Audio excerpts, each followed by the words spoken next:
our perspective. Hi, and welcome to F the News, the social current affairs podcast looking into all things female and empowering women everywhere.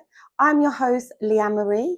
And before we get on with the whole show today, thank you for that round of applause. Before we start our show, let's move on to our headlines. We've got some really good ones, I think, today.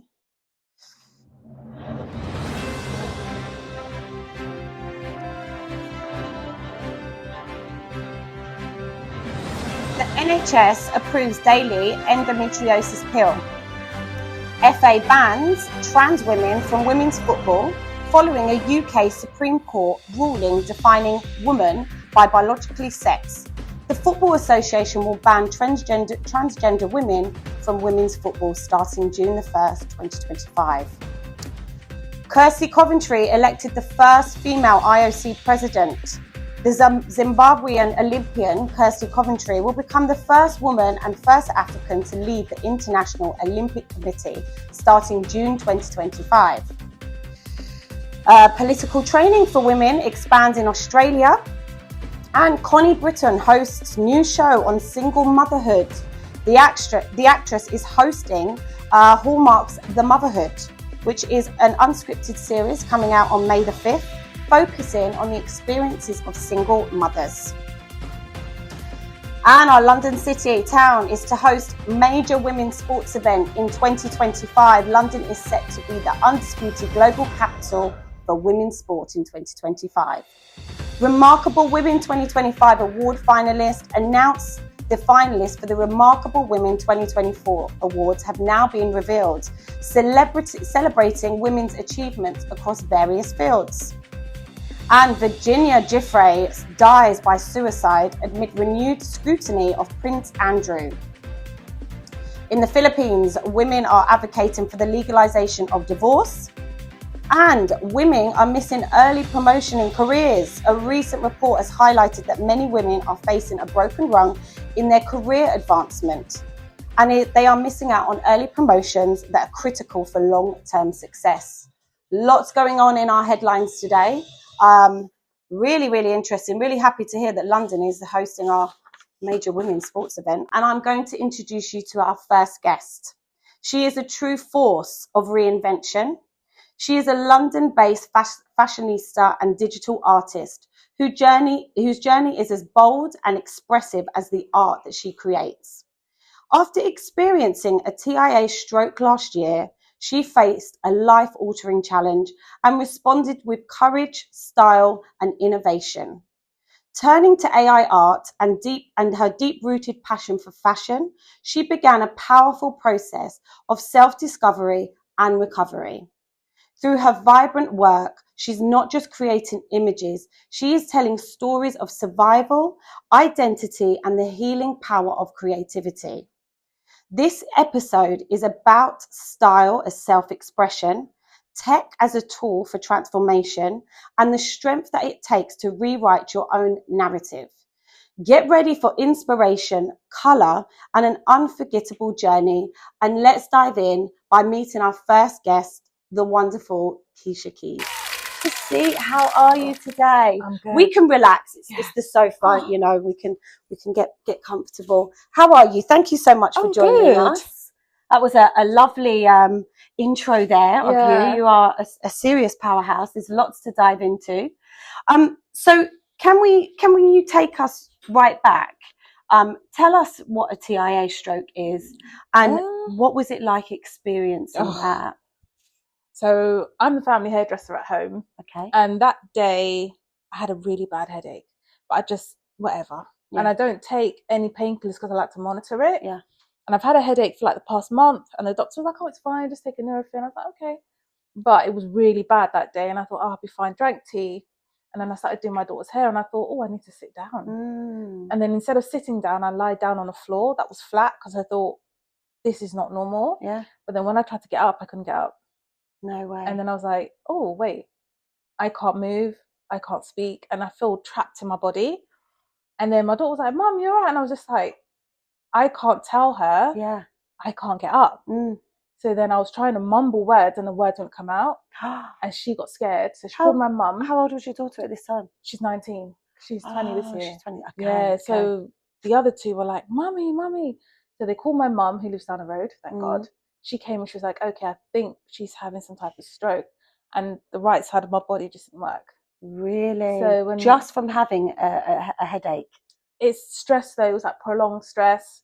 So, and because what is TIA stroke? What does that mean? It can be unhealthy diet, right? But then when the doctor checked my bloods, they checked Samsung Health because I keep a track record. They were like, "Okay, you're healthy. Are you stressed?" And I was like, "Well, yeah." They're like, "Do you eat? How many meals do you eat?" And I was like, "Well, I eat 1 meal a day." And they were like, "That's the problem." But I mean, and a lot of us will relate to this. We live quite stressful lives at times, right? Would you say that last year though, was you maybe overworking? I was way overworking. Really? Way overworking myself. It was inhuman to live like that. Is that because you had your own business, like where you were doing hairdressing? No, I was doing I had a t-shirt business. So I was doing graphic t-shirts. Oh wow. But I wanted to make the sales and I wanted to do this and obviously I was in a group of people who were like entrepreneurs and they were making it and doing it, and I thought, I need to do better for my kids. Wow. But sleeping 3 hours a night for like 6 months, eating 1 meal a day, then you're working out on top of that, and then the doctor was like, you're literally putting stress on stress. Yeah. And you don't realize that you're just focused on making money. Of course, which we all know that's what we all kind of focus on, don't we? Because we've got family, we've got, we want to put food on the table, so we can really sometimes go above all the time, but our body is under stress. So you're lying on the floor, your daughter's there. Do you get taken to hospital? They take me to hospital, and I'm literally blaming myself while they take me. I'm thinking, no idiot, way. How could you get this? You've got this to do tomorrow, and you've got your Instagram to upload tomorrow. No way. You're still thinking of all these things. About the pressure, the business, and you've got to take the kids to school tomorrow. And my eldest was like, "Oh my God," my eldest would have done it, but I'm like, "No, I'll do it. I'm their mum." That's what's thinking in my head. And she's like, "Don't worry, I have to do it, and I've got to do this." And my mum was like, "I know what you're thinking right now. Don't think of anything but getting better." And I'm thinking, "Oh, she doesn't understand. She doesn't get it." You were still, even though you was suffering with what you were suffering, you're still putting yourself under that pressure. Yeah, and I can hear the emails going off. Oh no, ping, ping. And I'm ping. like, wow. Oh, I've got to get those emails as soon as I get home. And stress is such a thing that we sometimes don't take serious enough, do we? We don't understand that our bodies can take on a lot of stress with things that we are doing. Like especially as women, we brush it off, say, "No, I've got family to look after, I've got things to do." You don't stop and say, "Oh, actually this headache is not normal." It's like, "Oh no, it's fine, drink tea." So what's the emotion? So put the work side of things, the responsibility side of things. What was the emotion going through you at that time? Literally confused, trapped in a box that I can't get out of. And you can see your way out, but I just felt trapped in my body. So they're doing all the scans, they're doing all the stuff, and I want to say what's wrong. I couldn't say it. No. So at that time, you couldn't speak. I couldn't speak. There was no. It was just stuttering. Like the words in my head were saying, "Hey, I'm feeling this kind of way at this moment. My heartbeat is like this," but I couldn't even say. What a blessing it is that we can speak to you here today, and you can share with us this, what happened to you last year, because this could happen to anybody else, or people may be going through it right now. What did you do to kind of get that kind of fight though back to go? So now you're in hospital, you're experiencing this. The doctor looked at me and was like, "Oh, this happens, this can happen all the time. We've checked your bloods, you're quite healthy, are you stressed?" Like, "Yeah, I'm stressed, but I'm fine. But I went home, back on the grind. Straight away? 5 days later, I was in hospital again. And the doctor looked at me and was like, "It's not worth it. Whatever you're stressed about, stop." And I was like, "You know what, she's right. This is not." And then I made a list of all the things, and I thought, actually, I'm doing well. All the bills are paid. The kids are looked after. What am I really going after? And I thought, that's it. I closed the company, closed it down. The t-shirt company graphic design company. Closed it down. Oh, really? You made that decision? I said, it's not worth it. And I said, I want to focus on my health. Yeah. That's what I want to do. Focus on my health. 3 meals a day. And then even then, my right side, I couldn't carry anything. And so at this time, you was still like your body physically, that it was Oh, still I had to learn to read impact? and write again. Really? I had to learn like Even your maths. speech and stuff? Speech was really bad. And the kids kind of understood. Like Mm. sometimes even to get dressed. Mm. And that's why I turned to AI heavily, because I thought, I can't, you know, you leave the house to wear your clothes, you put your clothes, I was just literally like, cover my bottoms, cover my top, shoes on my feet. Wow. So before we touch on the AI stuff, because I'm really interested in this AI, we are moving in this AI world. So you're ahead of the game, way ahead of the game. I'm excited. You're right. So we're going to touch on that. But I want to just ask you how you began the process of your recovery, and mentally and emotionally. And then even with that mentally and emotionally process, keeping the creativity, because you still obviously had that. You know, how did you do that? The kids. Oh. So they weren't mean about it. They were like, they knew I struggled to get dressed. So they'd have, because I couldn't use my right side, they'd help me get dressed. My mum would help me with groceries. And it wasn't like, oh, mum, you're sick. It was like, oh, let's play a game, mum. Like, it was nice the way they did it. My daughters enjoyed styling me. Really? That's what I'm saying. Like, heels. I'm like, oh, you let your daughters style you. That's an interesting one, but isn't it? they kept picking heels for the school run. I was like, I can't wear 5-inch heels to do this. Heels on the school run. They want their mum to show up. Right. And it's like, we're not doing that. I said, I want Yeah. something simple. Yeah. But also, what a blessing the stroke was. I forgot all my traumas. Really? I have no memory. Oh, so you got kind of a memory block. Yeah, as well. I don't have any memory of it. Oh. So there's certain things I went through, I completely forgot. Like certain habits I was doing, I thought, why am I doing that? Because it was linked to a trauma I had forgotten. Yeah. Even certain clothes I was wearing to do with a certain aspect of low self-esteem. Yeah. So I was just throwing clothes out because I thought, I don't even want to wear that. It completely changed the dynamic. Recognize the person anymore. Yeah. And my mum was like, this is a good thing, maybe this is a good start. And I'm thinking, yeah, but I don't know why, but I wanted to remember my traumas. Yeah. It sounds so human. Yeah, of course. So that's what makes me human. Mum's like, no, you can start again. Yeah. So I went You've been able to erase that chapter and go, I want to start the new chapter, and just reinvent yourself. And that's what I did. So how did you discover AI art? And I need to know what is AI art? Like, I've always explain it to us. Interested in AI for my website. Right. So I used to do, during COVID, no one was working, but I'm good at websites. But I was getting a lot of calls and a lot of people saying, do my website. And I thought, how am I going to do 10 people's website in a week? So that's how I got into AI, for coding, websites, streamlining. That's how I got into AI. But when I started following artists and they're like, AI, and I thought, nah, that's rubbish. But then certain applications weren't available for Black people like myself, with like big corporations or artists who were like 1 million followers who could push the applications. So I kind of left it on the back. And then I started getting it for my t-shirts. Right. Because to draw, obviously I haven't drawn anime in years. Yeah. And I thought, I don't want to start from scratch. And then someone was like, oh, there's an AI app. And I thought, oh, let me dabble in that for a bit. So I dabbled in that. But I thought the drawings are just rubbish. Then there's no soul behind them. Yeah. But then after the stroke, because I couldn't use my hand to draw anyway or to edit, and I started talking to ChatGPT to kind of help me with my speech, help me with my maths and things like that. Interesting, yeah. I was like, oh, maybe I could create AI art. But they came out really rubbish. The prompts, crap. Not good. No. Yeah. And it's only because I had anxiety with clutter. I literally, you know, those big plastic, like the boxes, from IKEA. I had journals in there. I had old Vogue magazines. I thought, well, I'm getting rid of a lot of it. So when I was looking through my journals, I was like, who is this person? Didn't recognize. No. Yeah. And I was like, what if I put this in the prompt? What would happen? So I tore out the pages I wanted, because a lot of my journals like monologuing or poetry or just emotions that I feel. And then I put that in the prompt and then the art, and I was like, yeah, we're here. And do you know what? This is the interesting thing about AI, isn't it? Because, I mean, AI is here to stay. It's not going anywhere. And but I think a lot of us, including myself, is understanding how to use it. Yeah. And still having that human emotion and touch. It can't give us emotion, right? It can't, no. But hearing you, the prompts and stuff, I think that's what some people don't understand. So it's what you're putting in to because some people say, oh, a girl that's sad sitting in a corner, but then AI will just give you a sad girl, so you're not going to get anything else. So what would you change that? I would say walk with pain. Or like, because I was learning my speech again, I was learning words from the dictionary that would like increase my vocabulary. So the thing is, I love Shakespeare, so I was reading Shakespeare again, and so the journals, the first artworks I did were from my journals, were really like in depth, because no one can see my journals. It's private. Yeah. So even though I'm putting that in the prompt and it's coming out, people are like, wow, it's so emotional. It's like, because that's me. Yes. It's a part of myself. Yeah.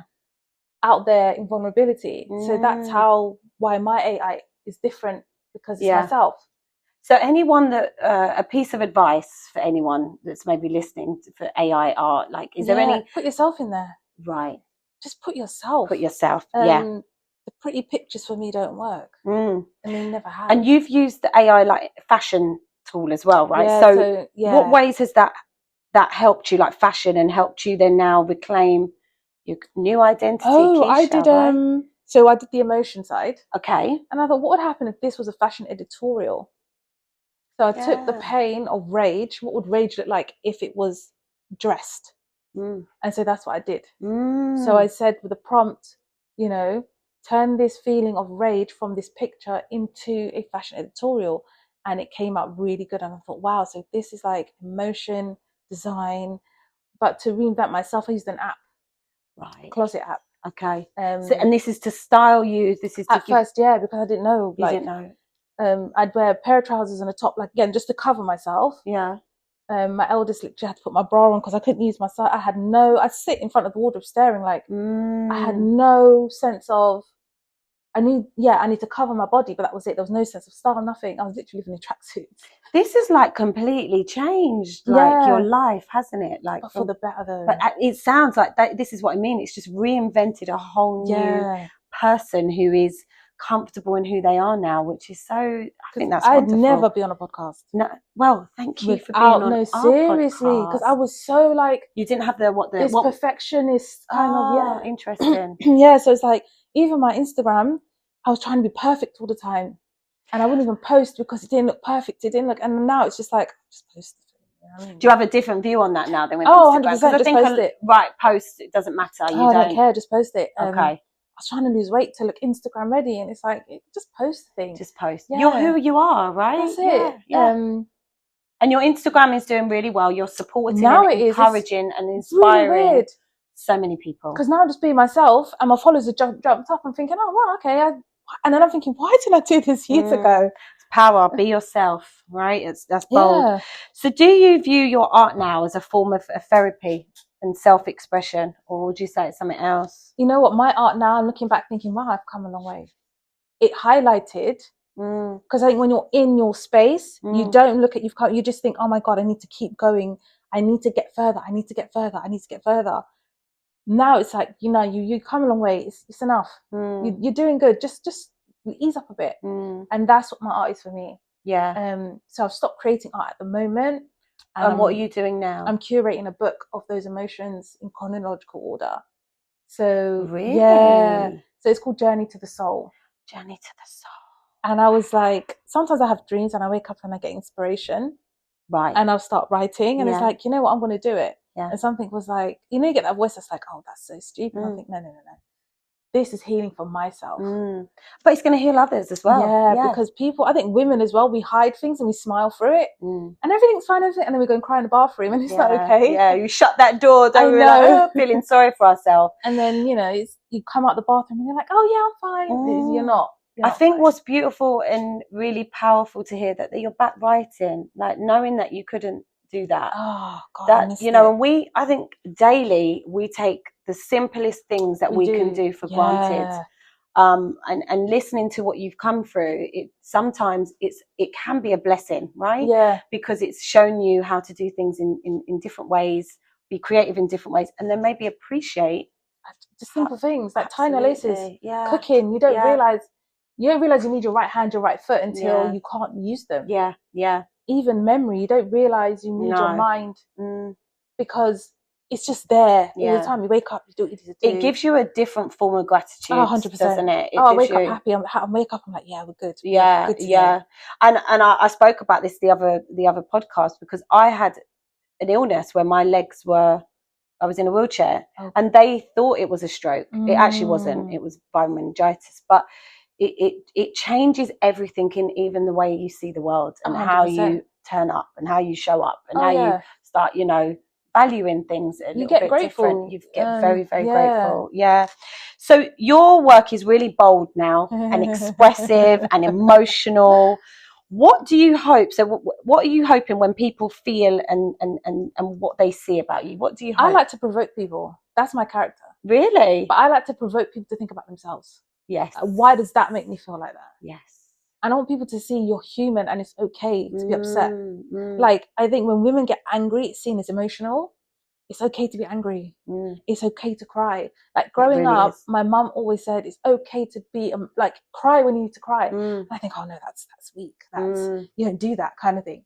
And my mum's do you think that's culturally as well, though? Do you think like no, my mum is like, even my dad, if you need to feel something, feel it. Right. It's bad if you hold it in. It's not good for you. Let it go. Let it out.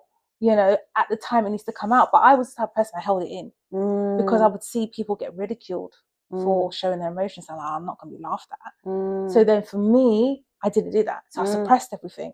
And then that's not healthy. No. So when I started letting out my emotions, it was a real wake-up call for me. But so letting out your emotions, so obviously you do it through your... Just writing and then... Just writing, and then obviously with my journals, but then I stopped journaling and I just started to suppress.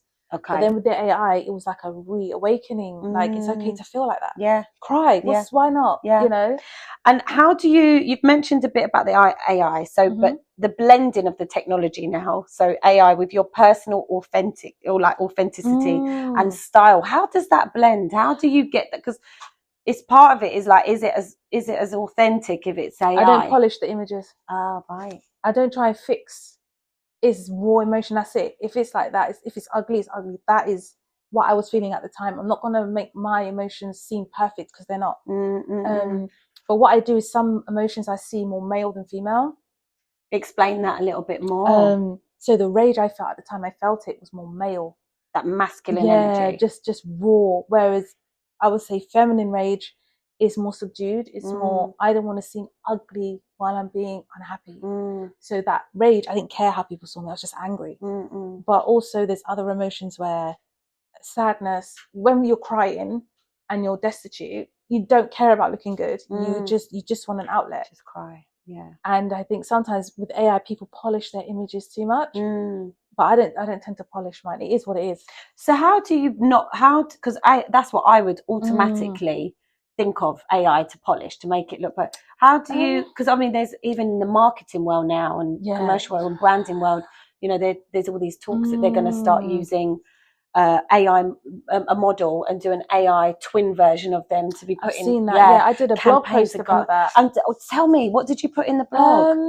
Because I find that interesting from being in the casting world. I think, you know what, to be honest with you, models, I think it would work in their favour because they can get more work.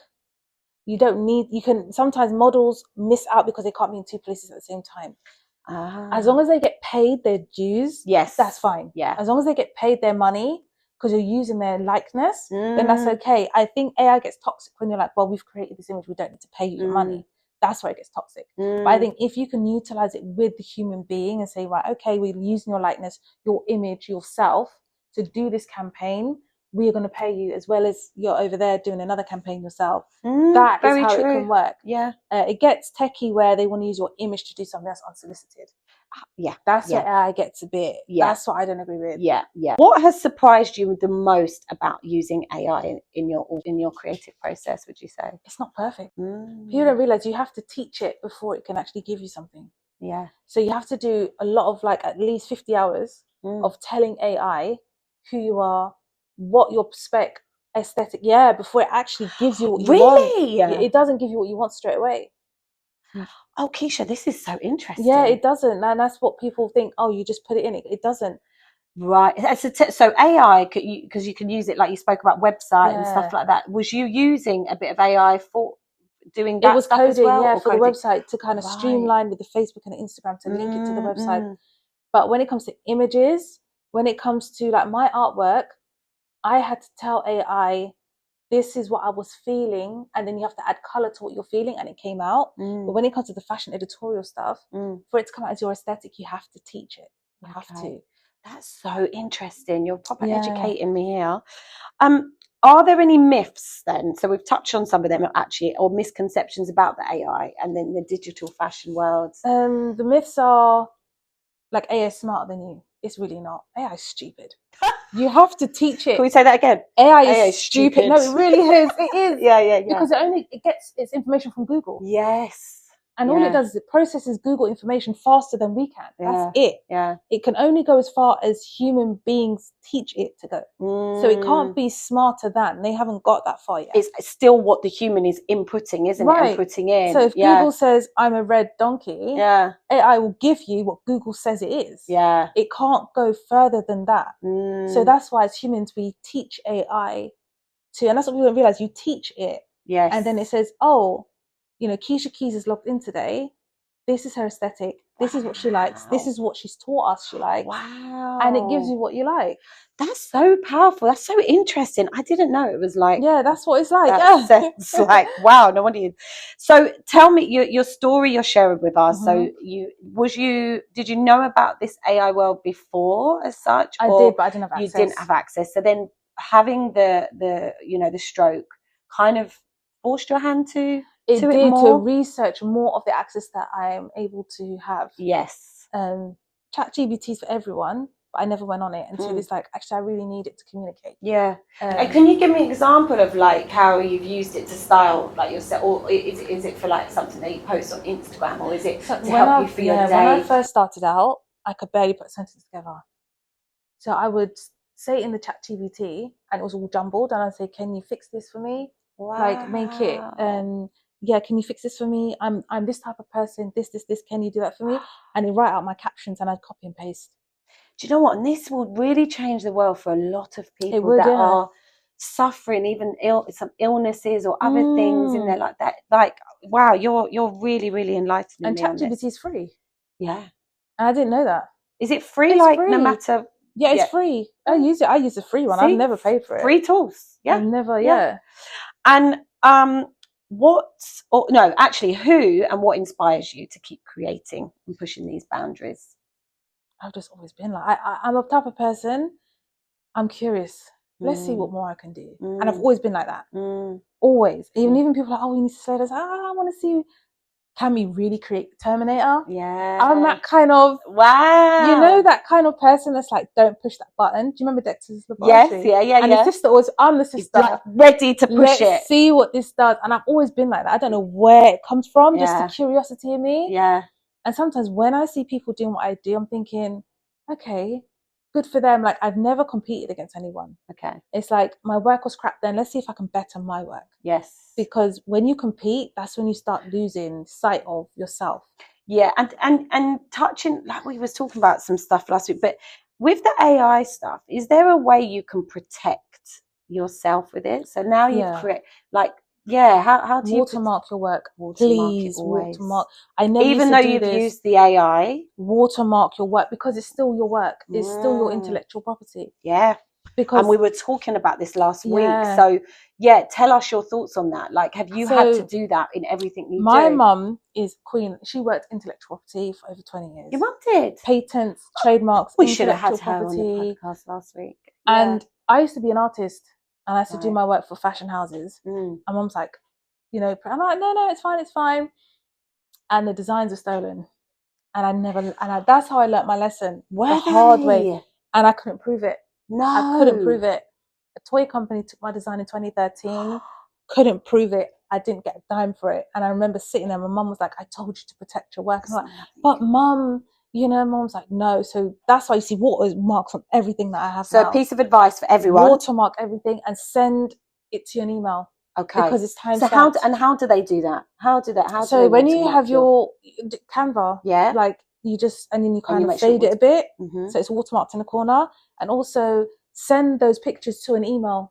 So you've always got so you can say, well, actually, this is my work because it's timestamped. And I do it with every artwork I have. Yeah.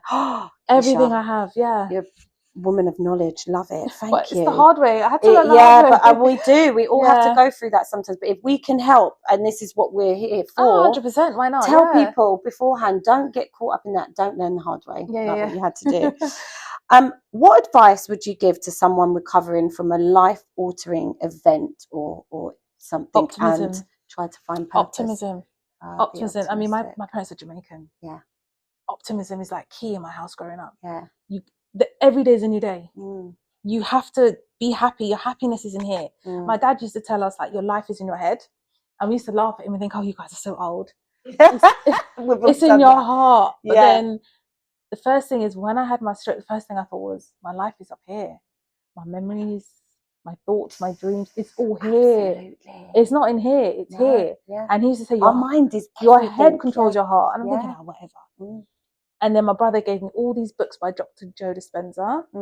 And he was saying, your head controls your heart. And I was like, oh, my dad was onto something. Dad was right. And I think my family don't allow you to be depressed because there's so much to be grateful for.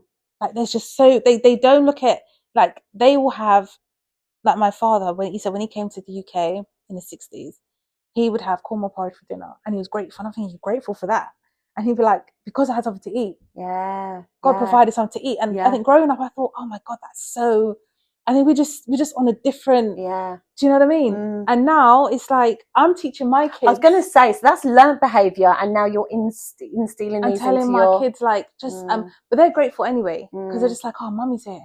But this generation, do you feel there's a very different generation? I know, I'm raising my kids like it's the 90s, 80s, 90s. I'm not, 80s, no, we're not. Screen time, an hour, that's it. Hour a day or hour, like, because they have give us some of these little rules. You know, because I'm a mother as well too, because it's and homework, I'm instilling and everything's on the rules. Screens now with homework.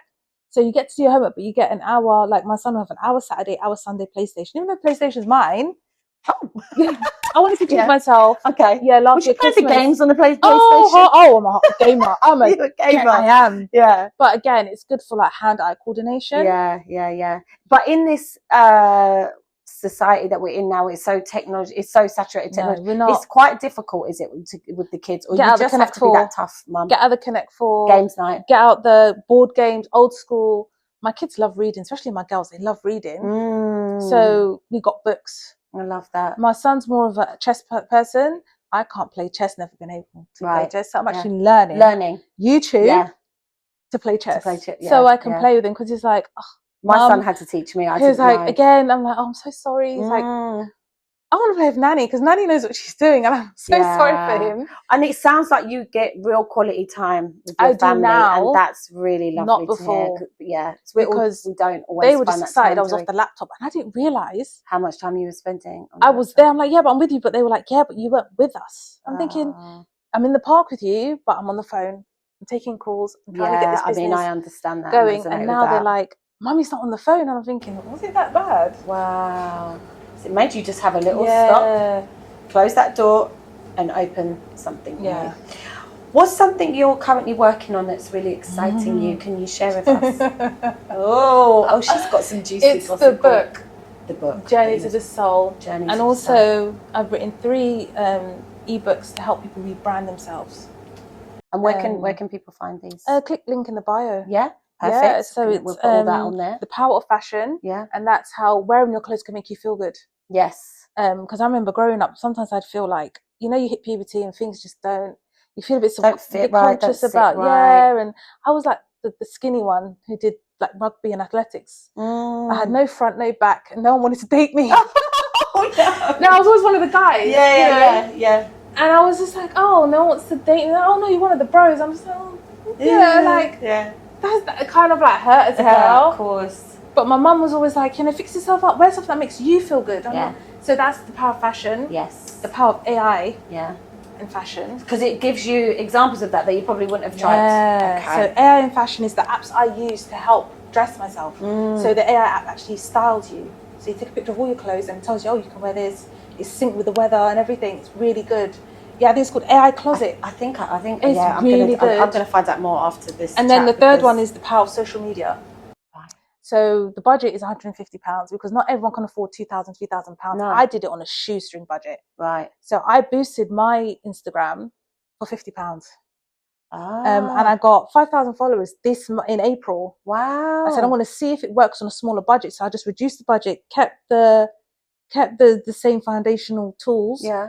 And 5,000 followers with £50. No That's way. doable. Yeah. So also make yourself famous. If you want to make yourself famous and you want to put yourself out there, this is how to do it. And I'm a bit like old school. I didn't understand some of this. I didn't even know about buying of followers and all these things. You don't buy the followers, you boost. So you boost like the algorithmic. Right. Yeah, so you boost posts that are I'm good. still learning all this.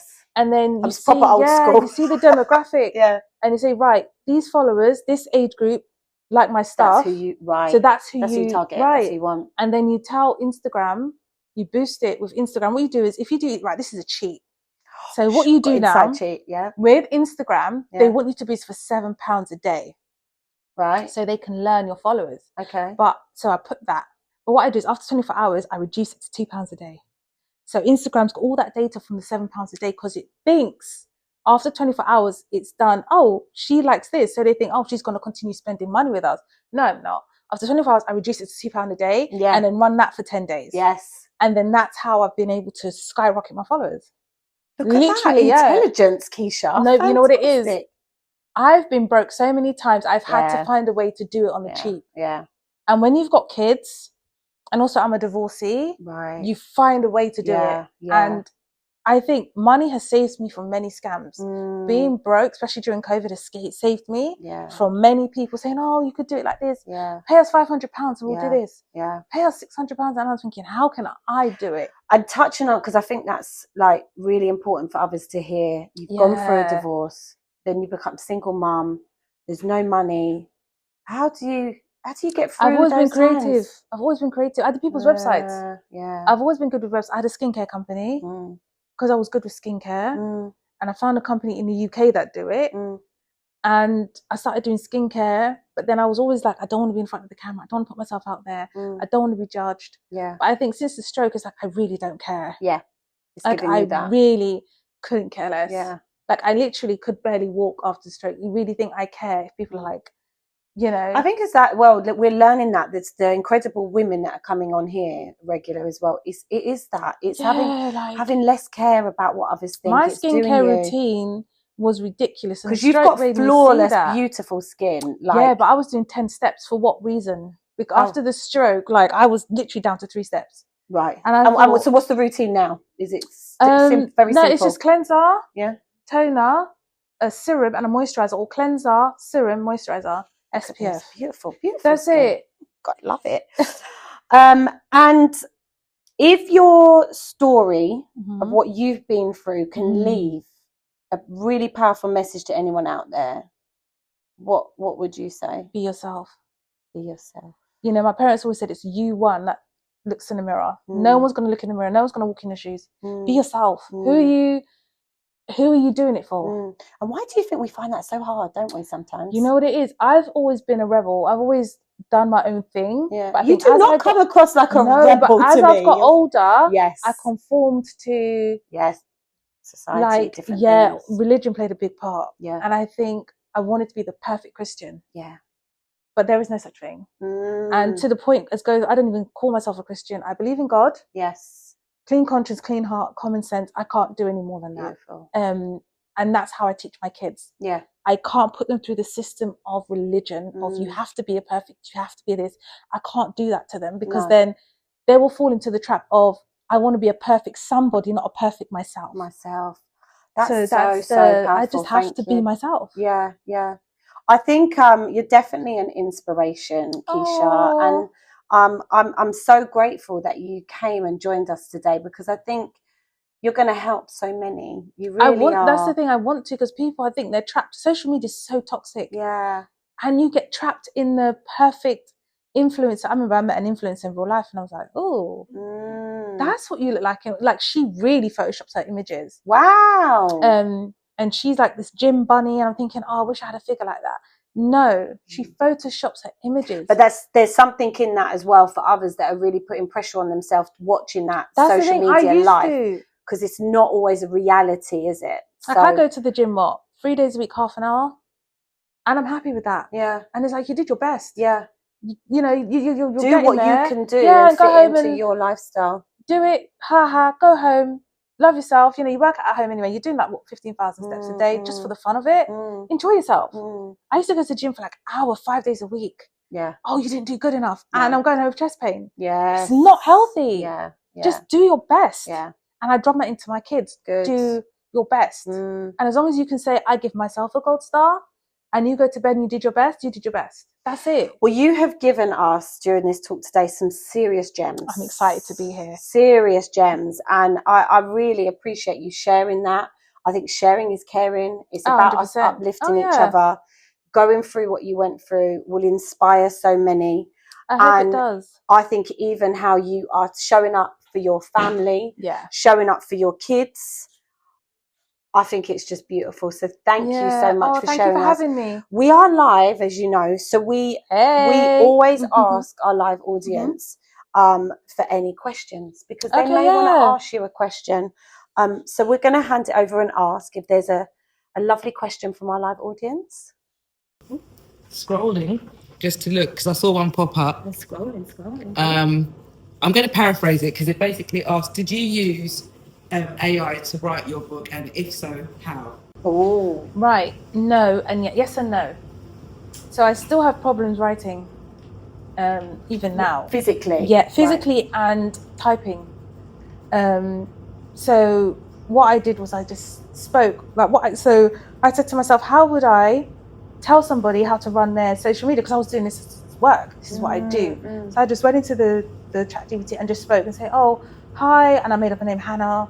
This is how you would boost your social media. You would do this, this, this, and this, and this is what you would do, and this is how you would do it. That's how I did it. And then I said to AI, can you change this into a text as a teaching tool, as if you're teaching somebody? So I couldn't write it out because it's too much for me mentally. So I just talk into it. So it is my work, but then I clean it up. Because, boy, it's a mess. Yeah, so I still have problems even writing sometimes. It's illegible. And can I just ask as well, what do you think about the school kids using AI for homework? I teach my kids to use the AI. Of course I do. Of course. You know what? You have to be ahead of the game. You have to be. Right. Because will teachers know that they've used AI? Or should it? No, not for homework. Right. But I always teach my kids, if there's a gap in what you don't know, use it to fill the gap. Use it. You have to, because everyone's ahead of the game. They do that in private schools. They use AI to get ahead. Why not? Use it. 100%. Like, I just do that. Use it to fill the gap. Like my daughter, I said she speaks Japanese fluently now. It took her 6 months to learn. And I said to her, if you can say, hello, my name is, in 6 weeks, I'll give you £20. This girl literally doesn't need to watch anime with subtitles. Really? And I was like, because we started it together. Okay. And do you speak Japanese? No, I'm struggling because we started it together. Right. And I'm still on volume 1 on the app. Oh, that's beautiful. Way ahead together though. No, she's way ahead. She teaches me like, Mum, this is how you say, and she knows how to speak it like not like on the app. No. So now she's got like Japanese friends at school. The school like, oh, can you translate? Like, for it just shows you, isn't it, how you can really use it. Don't abuse it. Yeah, use it to help you. Yeah. I have so many questions. Oh, go on. No, so we always have some wonderful questions popping up. Go for it. Go. So first and foremost, you have been an incredible guest. You've dropped gem after gem.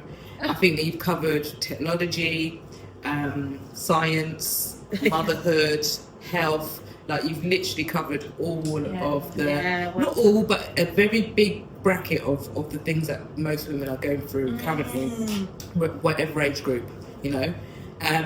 First and foremost, did you use Rosetta Stone to learn Japanese? So what are you using, and is it AI based? I used Duolingo at first. Okay, Duolingo. I do, Duolingo. My daughter started Duolingo. Yes. But then she asked AI, what's the most efficient way to learn Japanese? YouTube.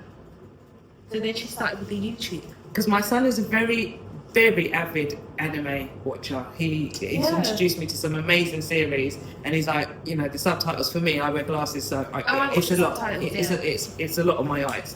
But it's amazing that there's a new wave of this generation that are really into anime, and I feel like, especially what you mentioned about children using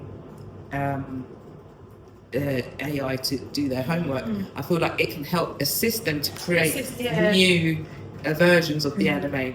But outside of that, the tech side, I really wanted to ask, when you was creating or using your journal, let's just say, to create, was you using Midjourney or Runway Mill, or was you what software? I was using Midjourney at first.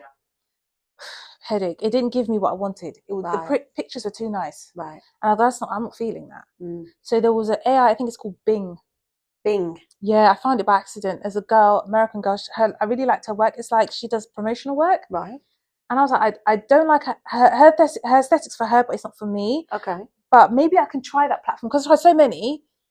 And then I said to her, can I, what? And she goes, oh, I use Bing. And I was like, what's that? And no one uses that. Who's heard of that? So I thought, let me try it. And it's so unrefined. It gave me an ugliness that I wanted to see in the emotions that I didn't like about myself. And I was like, yeah, that's it. Wow. The other platforms are so sophisticated. They pretty up your work. Okay. And I didn't want that. Because, if you're crying and you're in sorrow and you're destitute, you're not looking great. Yeah.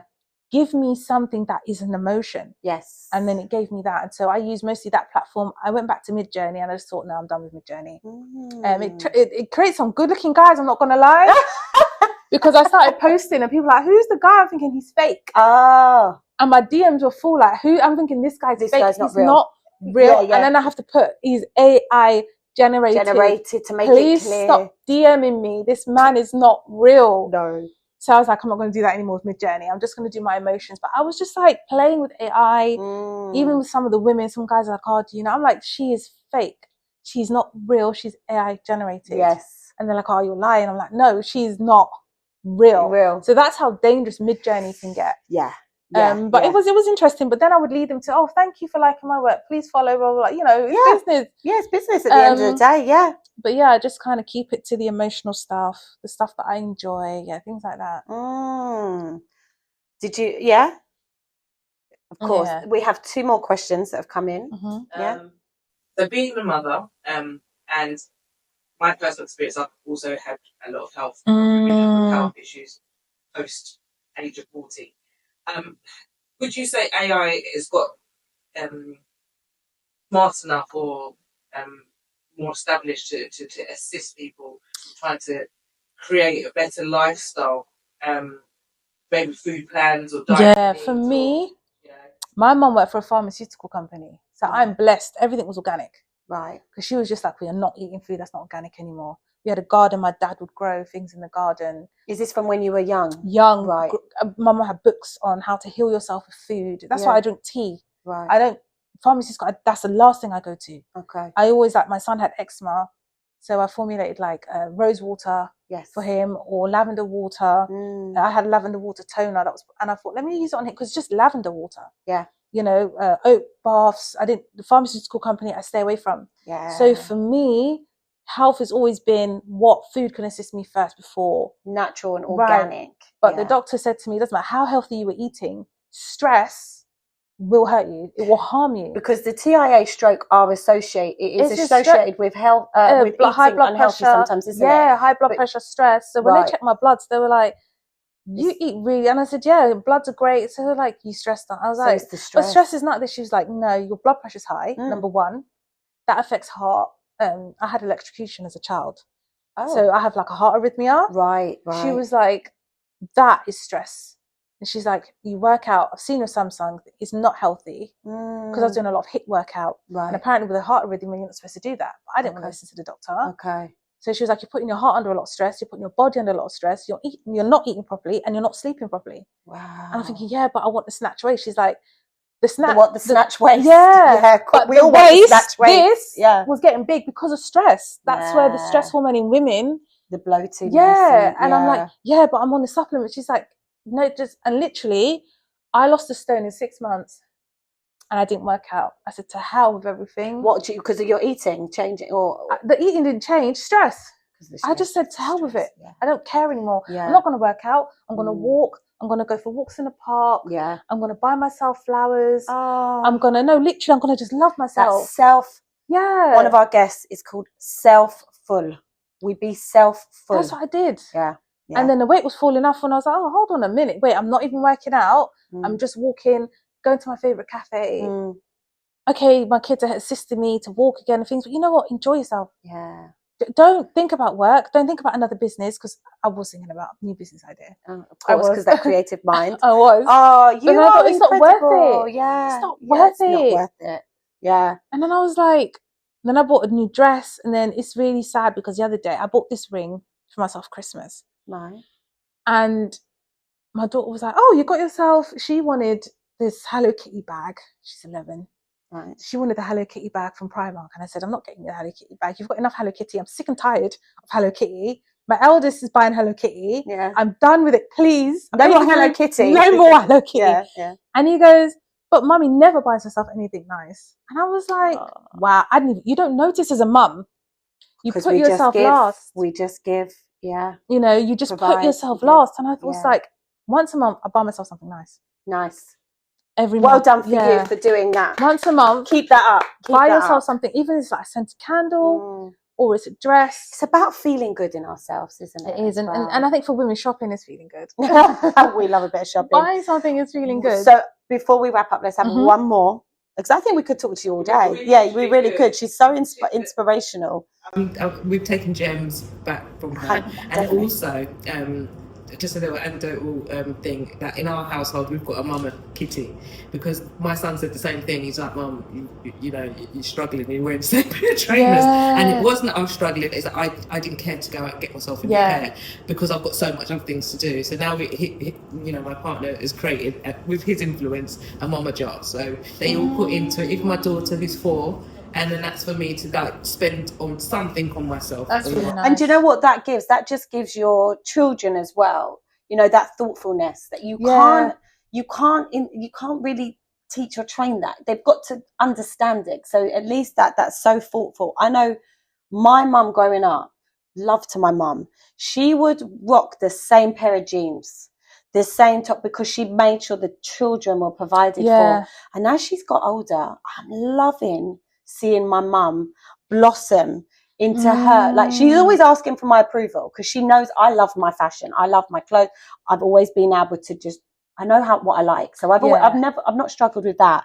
And my mum's, now I see her, she's coming out with some wonderful outfits. I'm like, "Mum, you just look beautiful," because she couldn't do that before, because she was providing for the kids. She didn't have the mama kitty. We didn't think like that when we were young, but it's so important, I think, to do, and then to show the children that as well. To value for me, I've always loved fashion, but I've always teach my kids name brands aren't everything. Absolutely not. Yeah, absolutely not. And I've never been into name brands anyway. I was like a weird kid who was like, I'd wear skater trainers. Yeah, I think in the black community in year 2001, you don't do that, but I like them. Yeah, you got to go with what you like. I like the baggy jeans. I was in baggy jeans and the hoodie, and I was very tomboyish. Yeah, and they'd be like, "Oh, you're strange. Why don't you?" And it's like, I prefer, like, my mum saw me in a dress the other day and she was like, "Oh my God, my prayers answered." I was like, "Oh," because I'm always in jeans. I'm always in trousers, trainers, jeans. Yeah. I have heels. They're there. Yeah. Well, your kids were putting you in them for school runs. So we know you've got the 5-inch heels. I wore heels once. No, but even if you look at my Instagram, I'm wearing heels now. I'm starting to be more feminine. Yeah. Cut the hair off, which was a great change. I had to get the hair off. I had to get it off because I feel more feminine with short hair. And really? People don't realise that, but for me, short hair for me is more feminine. Yeah. And my hair was falling out anyway, because because of the stroke and things like that. My hair fell out. Trying to grow it back. God, I'm trying to grow it back. Well, it's looking beautiful. It suits you. It's healthy. So, I'm healthy. Keep being healthy, Keisha, from the inside and out. It's been an absolute I'm going to have burgers and fries tonight. She's going for burgers and fries. Because I was vegan. I'm not vegan anymore. Oh, okay. Favorite F word. I was just about to get to that, but just checking there was no more questions. But before you go, we always like to ask our guests, because you are at F News, what is your favourite F word? I don't have one. Not one. Think of some F. Okay. I would say forgiveness. 100%. I don't think we've had that one. Forgive yourself.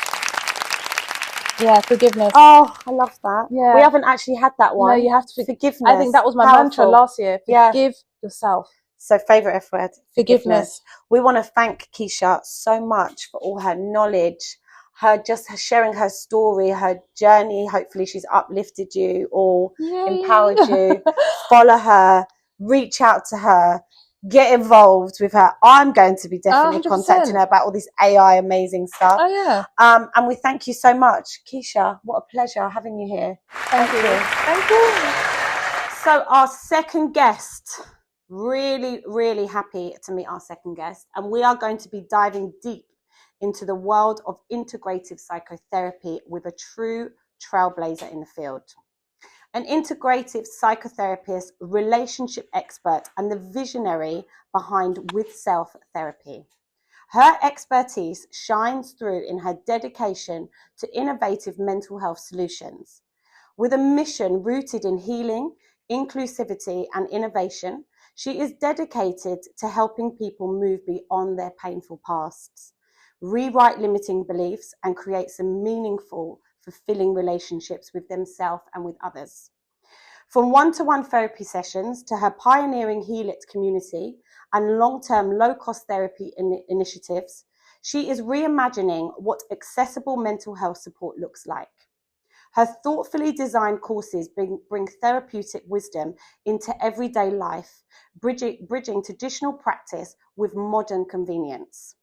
Get ready to explore the breakthroughs, the tools, and compassionate insight that are changing the therapy landscape, one empowered listener at a time. I am so delighted to introduce you to our next guest, Hailey. Hello, Rod. Don't you look fabulous? Thank you. Get comfy, get relaxed. You know, we're going to dive deep, as I said. What a pleasure having you here. Thank you for having me. Oh, you are welcome. And reading all of that, I hope that we've done that justice for you. Yeah, I was like, oh, it's me. So let's start. I wanna kind of go back a little bit as well. I like to go back because it helps us in understanding who you are. Mm-hmm. Where did all of this come from? Before we start going into your With Self Therapy, where did it all come from? Where did it start for Hailey? I think I've always known that I wanted to help people. And I grew up in a house where, like, my parents were almost the rescuers, the ones that looked after everyone. Right. So if anyone was struggling in the family, they come and stay at our house. Okay. If anyone needs anything, they come and stay at our house. I watched my parents support everyone and raise everyone. Like it's a beautiful thing to grow up with. Yeah. So I think innately I know that people need help, and you were raised as like, if you can, then you do. Yes. I think initially I was in photography, etc. I felt like I wasn't really almost old enough. Really? To study. Yeah. Yeah, when I was younger, I wanted to be like, you know, when you dabble around, like, how do I help them? I wanted to do like social work, etc. And then when you find out more about these things, I'm like, okay, maybe not. And then I decided, I wanted to do counselling and do therapy. Funny enough, every ethical therapist has to go to therapy. Yourself. Yes. Yeah. But one of the first things they teach you is that you can't force someone to go to therapy. Interesting, but you have to go, right? But you have to go, and they make sure that you do a certain amount of work, because I think I've been through certain things in my life anyway, and you realise that actually I don't ask for help, or I'll ask for like practical help. Yeah. But in terms of like emotional help, I wasn't really asking anyone. No. So in my studies of doing that, I also started to notice like the gaps of things. Understanding that like within my family made me realize on my own therapeutic journey, although it was beautiful, I realized I was brought up in what felt like a halfway house. Right. So that if you can help, you do. Yes. Means, okay, you give up your bed, or you lend people money, or whatever. There was whatever no needs necessary. Yeah, but there was no balance for self. So I didn't realise that a lot of my life I was overextending myself to help everybody else. And to me it was normal, but I realised I'm in this level of hyper alertness where peace and calm feels uncomfortable. Yeah. So I was a little bit chaotic. I'm an excitable person anyway, but I was a little bit chaotic. Yeah. And you end up like falling over yourself. So when I qualified, I started working. I've done little things to see which parts of the industry. Everyone's always telling you to find your niche. Yes. But I decided that it's not okay that therapy is a privilege. Right. Yes. Interesting. Because it is kind of stereotyped like that, isn't it, at times? Yeah. And it's costly. It's costly. It's costly. My hourly rates aren't low. Yeah. And if you think about the people that really need like the long-term help, we're looking at 6 to 8 weeks and 12 weeks if you're lucky, which you can't do a real life-changing shift. No.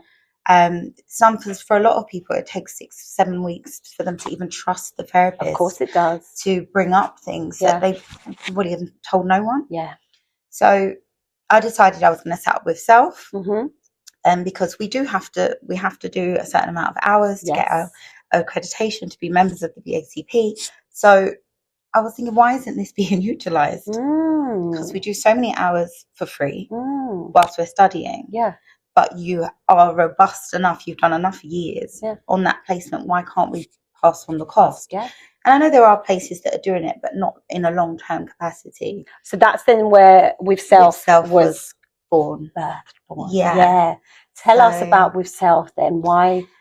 It's just so important to me because I've working in different places within the mental health industry, like whilst I was studying and when I came out. One of the saddest things is that when you're in there, you can see that it's a mill. You might be able to help people, but it's like putting on a plaster. Yes. And it's just covering up the wound. Right. And the thing is that, remember, with plasters, a lot of the time we end up with a scar. Yes. If you leave it to breathe and you allow it to heal in its own time, you're less likely to scar. Yeah. So I just thought, well, because if I'm going to do something, I'm going to do it properly. And I care about what I do. Yeah. And it actually started to take its toll, like emotional toll, because you're helping people. You know how much you could help them deeply shift and transform their lives. Yeah. But you don't have the time for it. Because by the time you can get to the deeper work, you can't go in deeper with them because you'll end up abandoning them when they're at their most vulnerable because that's it, 8 sessions is done. And it's just cuts like that. Exactly. So that's why With Self was born. So on the scope of things, I know that I can't, as an agency, I'm not going to make the massive impact of hundreds of people.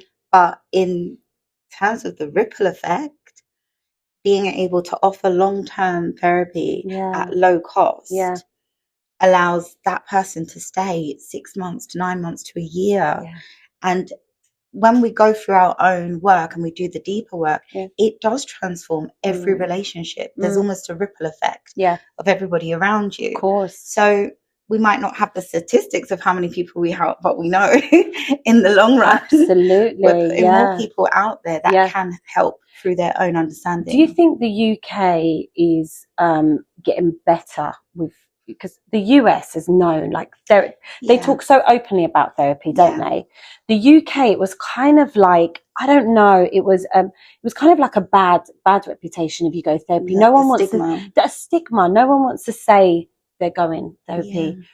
In the US, it was like, I'm seeing my therapist next week. It was just in conversation. Do you think that we're getting a little bit better with it now? Do you think more people are seeing definitely therapists?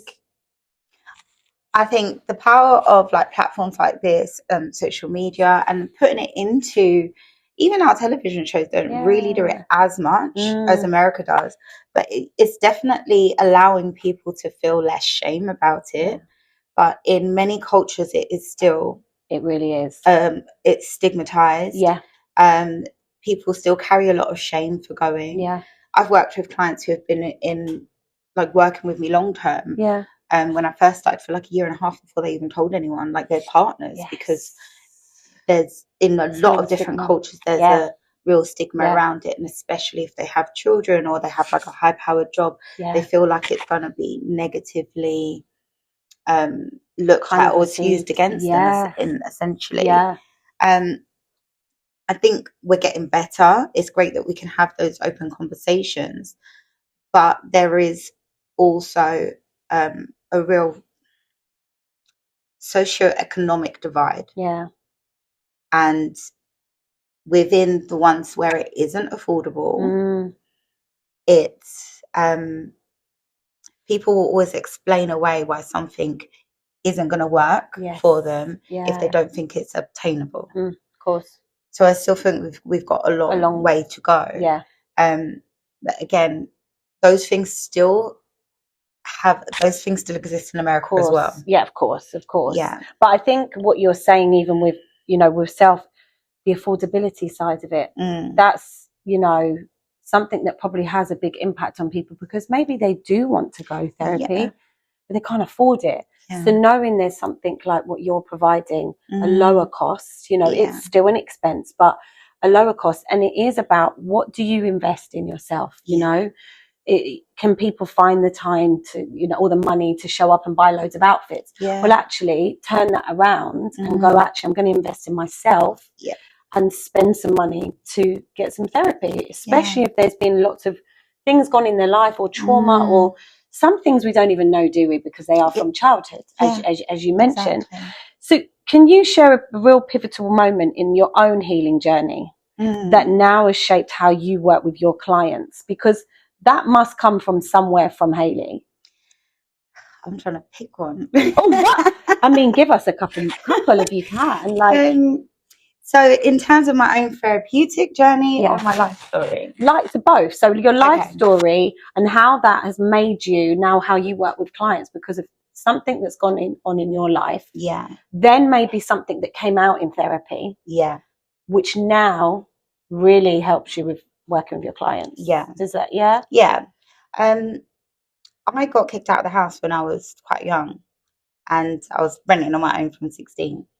So I've always been a bit, I didn't kind of know what I told myself. Because the thing is, when you get kicked out of your home, like, you're like the bad breed, you know, the black sheep, etc. So I always had this idea of, it's never gonna, like, I'm gonna prove you wrong. I didn't realize that I was proving anyone else wrong. I just thought, you know what, I'm gonna do it my way, because I'm gonna do it in the way that I need to do it anyway, because I'm going to be more angry at you if I follow a certain way. But I didn't realize that a lot of what I was doing, like, I set up my own business when I was quite young.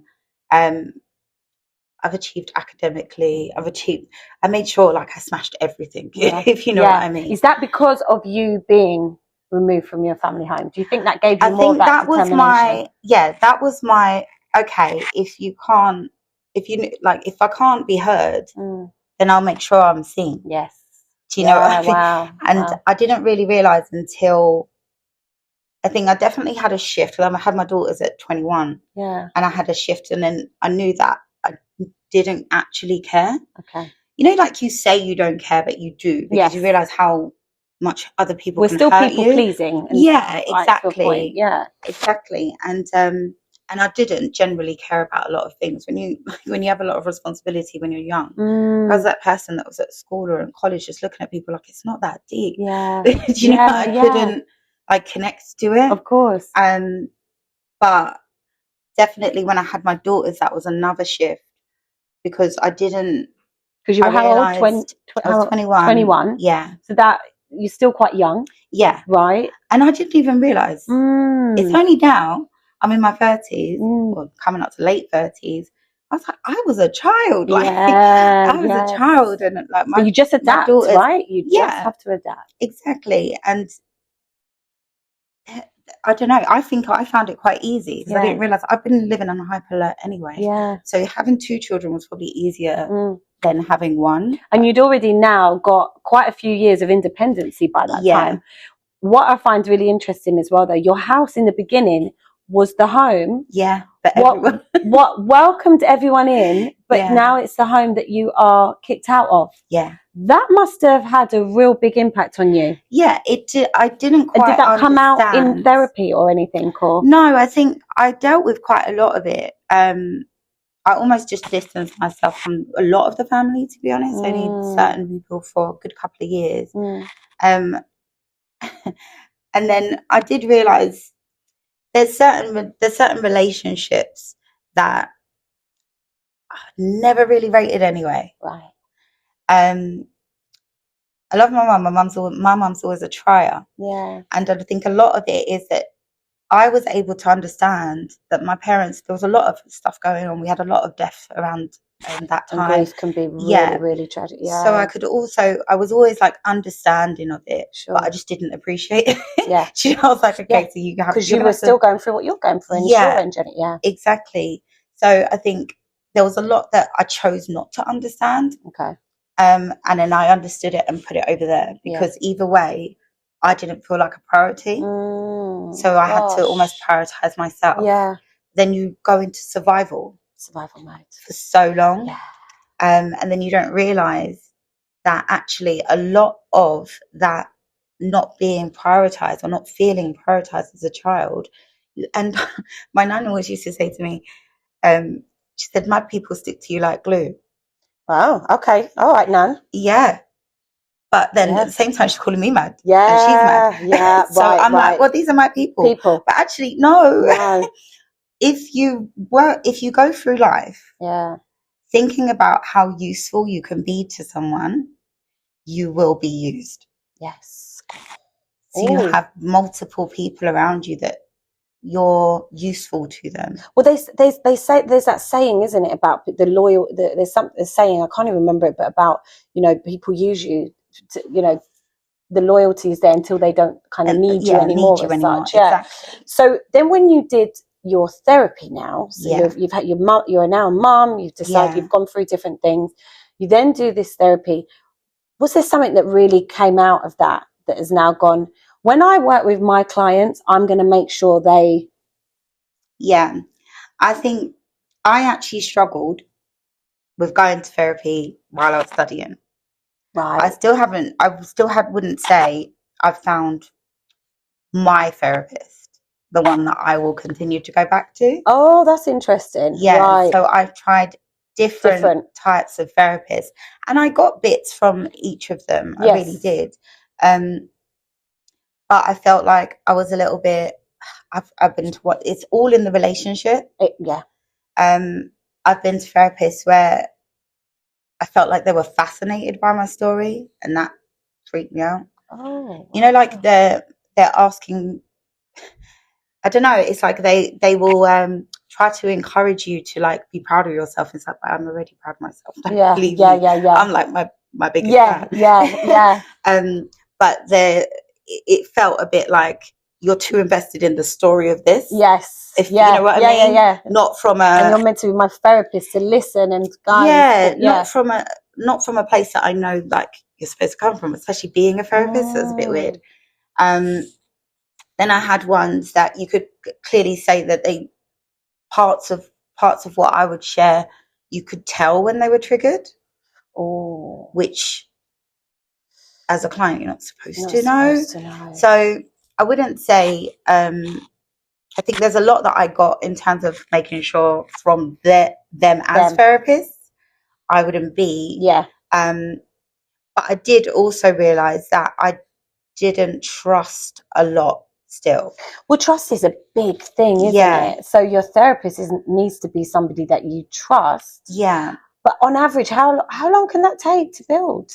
It depends on the relationship. Yeah. But I noticed that because I was happy to challenge them as well. That's the thing. Like, there's no point if you're investing. Like, I will tell them how I'm feeling in the sessions or what I'm noticing, etc. Like, I love it when my clients challenge me because I'm like, let's go. Yeah. Thank you for bringing that. How do we work with I was going to say, so give us some qualities of you as a therapist. Like, there's some little things that you're like, this is who I am. This is how I do it. My one of the main things, I think my personality is always there. I'm not gonna like dim myself to support. I don't think I need to. A lot of the feedback I've always had from my clients is that they feel so comfortable because I'm not holding anything. They don't know much about me, or anything about me. But I'm there with them. Like I'm fully invested in I don't take on any clients that I don't feel I'd be able to work with. One of the biggest ones is laughter. I think a lot of people think that like therapy is all tears and like, oh, I'm gonna have like something like what happened badly this week. Like, can't we just sit in the good? And I can feel that from you, your energy and your warmthness and your smile. You know, you've been through things, but you've still got that warm energy from you. So to give that to a client, that must help in their sessions. Yeah. And especially like a lot of people laugh through laugh through pain. And it's like, as long as you're aware that you're doing that, you can laugh. That's fine. But, you know, let's work with it. And I think I think it is all about just being human. I think a Yeah. lot of people don't realize that we get so stuck into what roles we're playing Yeah, we do. that we almost feel like we have to be a certain way Yeah. in each capacity. Mm. And that's not, it's not really how we even build robust Absolutely. relationships. Yeah. And I mean, so with self, you know that you must have felt that because it's with self. That's what you've called it. And how has your understanding of relationships now evolved through personal and professional experiences? Yeah. How has that evolved for I you? would say that's the biggest shift that I got. Tell us about within- that shift. So what's quite amazing, and I Yeah. have to I rate my husband for this, because Yes. I wanted to do the course, Right. but of course, it's like I'm a single mum. I was already running my photography business. Mm. I was that mum as well. My girls were in clubs to heaven, like changing in the car. Yeah. At, Oh gosh. Yeah. 3 years old. So it's meeting my husband that he just created a space for me Oh. that I could give myself permission. Yes. It's to not do it. important in a partner. Yeah. That's so important. It's very important. And I think, because I think when, I don't know, can't even remember how long we were together. We made 10 years this year together. Well done. Nice. That's It was beautiful. a couple of years in, yeah. And he's, I ran away from him. What do you mean? I ran away Did he from have to this chase man. you? No way. Joe. What do you mean? And Is this like when you first met? yeah, Right. like I was like, what the? No, Was you scared? no one's Why was you running? because Was you he scared? was like a calm. He's very attractive. Yeah, Like, it just ticked he loads was of calm. boxes. Yeah, and he was calm, and Yeah, he was actually calm. Was this a sense of like, I don't know if this is real? Yeah, I was waiting for him to just turn into a psychopath. I was waiting for him to No just way. shift. Yeah, because Wow. you know, like if you're Is that because of past experiences? Yes, and like even friends, you see how sweet they are when they meet the girl, and then you're like, I can't even be your friend because I know he's a dog. Like, trying to do They that. show their true colours. You know, their true I'm like, face. Right. Don't introduce me to her. Right. Yes. Yeah. I'll have to tell her that. So you had this whole like fear, you know, like I don't think it can be real. And I'd already decided, like after leaving my daughter's dad, I'd already decided I was going to be that like hot mom, you know, but at 40s. You're a hot mum. My kids Yes. are 20, Yeah. and I'll just be single. Yeah. I won't date. I'll date when they start going, Mommy, get a life. I'm Yeah, like, okay, yeah. I'm out. And this happened when you were least expecting it, of course. Yeah, and it was odd. So then, when he was just So after you've been running away, so tell us, are you running away? Yeah, running, running, literally. Yeah. Seriously, pushing him away, and I think I only realized when I was studying how much I was like fearful of. It was the fear. Stability. I was so fearful of like peace, calm. Like I think even probably up until about 3-4 years ago, Yeah, I would still be like, question it. Is this- Like, yeah, is it check like, it out? Is it it's real? like- Is it really happening? yeah, like I know it's here, Yeah. but I used to have like a real anxious attachment, and I didn't notice that I had that. Mm, It was a real like lack of trust of people. When you're let down so much, yeah. you know, you do build. Like I'm open, but I'm only open to a certain Some point. of them walls will come up though, won't Yeah. they? Automatically, yeah. Yeah. And it's so interesting to hear you say, you know, you found peace, stability, all the things that we all want, but you were fearing it. Yeah. But you had it. Yeah. So it's like, well, what more do you want, Hailey? Like, but it's true. We But can that's all why I play had with to- those kind of, you know, feelings and emotions, and it's the lack of trust. It's the, Yeah. you know, and I think all of that, like within my studies and going through my own therapeutic journey, I realized it wasn't the fact that I felt it wasn't really the fact that I felt rejected. It wasn't really the fact that I felt abandoned. no. It was the fact that I abandoned myself. So it wasn't really about whether I trusted him. Mm. It was about I didn't trust my It own was about self. choices. Yeah. I chose people who were terrible. Yes. You know, Yeah. like I dated people who were terrible. Yeah. So it was that was the biggest shift where I was realized, because no matter who comes into your life, if you can convince yourself, but it will always pull you back there in times of like difficulty or stress. It will pull you back to thinking like, oh my gosh, like you go into that survival mode, even if it's like it's a lot shorter than maybe it would have been years ago. But that's something I really had to like work on and own. Because like even with me and my husband, I would say we were both pulling things out of each other, but it was like unconscious. But because we would always be able to resolve very quickly, none of us, like it, we could say 10 years has been quite easy, to be honest. Like, and shouldn't it be easy? Well, yeah. Right? It should be easy, shouldn't hope. it? Yeah, we hope, and it should be easy. So your therapy now, you're a relationship expert as well. So we're on, you're now married. We're really happy to hear. How do you help with things like this? Relationships, therapy. So I realized I had to almost split myself from with self. Yes. Because I have worked very hard, and I am not working like on charity wages. I'm not trying to live on charity wages. You're out here making a business and a living and a quality of life. Exactly. So with self is there as on its own. It's a non-profit. Then this is how Heal It with Hailey was. So hold on. So let's just make that clear. So with self is non-profit.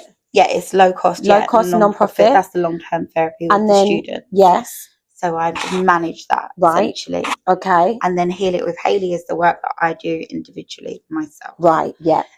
So that this was born out of, again, another way that people could get results faster. I've had some clients that I've been working with one-to-one for say 2 years. When you work as an integrative therapist, you do not lead your clients, which is great because they get there at their own pace. Yes. But it really can be quite painful to watch them sit in the frustration. The frustration will hold you in that space for longer. Yes. And you can validate and you can hold them, you can support them, etc. But you can't control what life is doing. No. So within like 2 years, people lose their parents, they lose their partners. There's so life happens, like COVID happened. Yeah. So I created a program. And this is what I do, and I work in small groups. Yes. And it's all facilitated through my app as well, where the program is literally broken up into 6 stages. Right. And everyone I've worked with goes through these 6 stages. So we have to almost understand, we have to understand ourselves. Yes. Can you tell us the 6 stages? Like, is there a specific process? Or does it change for different people? We've got the stages of change. What people are going to get out of it is going to be different. Okay. But it's like, for example, it starts with like bonding. Yeah. So when we look at bonding, we have to look at like how we actually relate. So do you make your decisions internally or externally? Right. So some people will look for external validation or what is going on in society to make their choices in life. Yes. Which can move you further away from, your true self. Or internal, for example, is when somebody really only focuses on themselves, and that is also not always helpful. No, because we can lose a sense of who we are. Yeah, and others. Exactly those around us. So then we go into how does that echo into your life? Right. Like, so in your relationships, we look at like the attachment theory, etc. But we're looking at how does it show up in your life? So people can start linking into their patterns, seeing the similarities or the echoes of what they might be carrying from childhood. Yes. Then we look at like self-reflection, because everybody needs to kind of add to their toolbox. Yeah, of course. Of like how you check for yourself, how you look in, how you really feel about certain things. Then we go into heritage. Yeah. So we go back into like family dynamics. Because that's really important as well, isn't it? Yeah. And to understand, because a lot of us don't realise that we are living in stories of course, that were told to us or that we told ourselves to survive at one point. Yeah. So going all the way back, it allows us to really look at like, what did our parents even know? Yeah. sometimes that can open up a place of forgiveness too. Yeah, of course. If there's a lot of tension there, because a lot of people get to adulthood and they still just want their parents to be parents. But at that point, we're on adult to adult. Now. There's a Yeah, clash. Yeah, exactly. yeah, of course. And then the others is really about resilience. Resilience, helping everyone to understand where they were, where they come from. And this word resilience, like, it gets bounced around so much, don't it? I mean, we've spoken a lot about resilience with the guests that we've had. But it can be really hard to find and even understand what resilience is, right? Yeah. True resilience, in my opinion, for you to actually connect to how resilient you are, you have to be able to rate your own recovery. Oh, yeah, of course. You know, like some people are like, oh, I got past it, or I moved past it. Yeah. But if we can't actually notice that really, you acknowledge how much that hurt you, how much it changed the way that you see yourself, the way you see the world, the way you see other people. Yes. And you've still been able to find joy, find peace in those moments, be kind to other people, laugh. Exactly. Yeah. Because, like, this is one of the things I always say. I think a lot of people don't realize that the scope of life is not about being happy all the time. No. It's being able to connect to happiness and being able to connect to joy. Yes. Because without us feeling pain, we wouldn't know how to connect to joy. Yeah, that's so true. And this is how you have a lot of people that are going through survival and they're going, I'm fine, and they won't look at it. And that's why they find it very difficult to find happiness in the smallest things. Yes. Like, they're the ones that are always waiting for summer, and then when it comes, say, oh my gosh, it's too hot. It's too hot. Yeah. I don't like that. I'm like, don't complain, please. I'm like, sit in the shade. It was raining last week. Leave us with the mini heat. And it could be. It could be snowing by tomorrow. Appreciate it, please. So tell us a little bit about what makes an integrative psychotherapy different from other therapeutic approaches, just to make it clear for people, because that can be a little bit misunderstood. There are, in comparison, so we have so many different therapeutic approaches. Integrative psychotherapy is when a therapist works on different modalities and uses all of those with their clients. The reason why I love it, the way working that way, is because it makes sure that you can tap into any of your skills for the client that you're working with, because we're also individual. Yes. Like CBT, most people are not going to respond to CBT because they've been in their head telling themselves they know what they need to do, but they're struggling to do it. Yeah, of course. So it is like, it's useful, it's got its techniques, but then, so like my core of my studies is person-centered. And it's based off of you are the master of your own life. You know. Like, even if it doesn't feel like it half the time. We are, though, aren't we? Yeah. We don't realise, we know ourselves better than anyone. Yeah.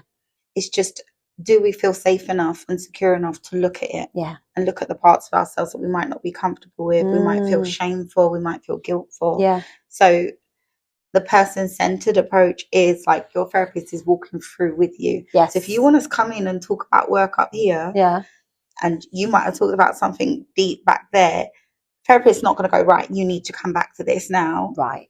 But we use all of our different modalities to link it. Yeah.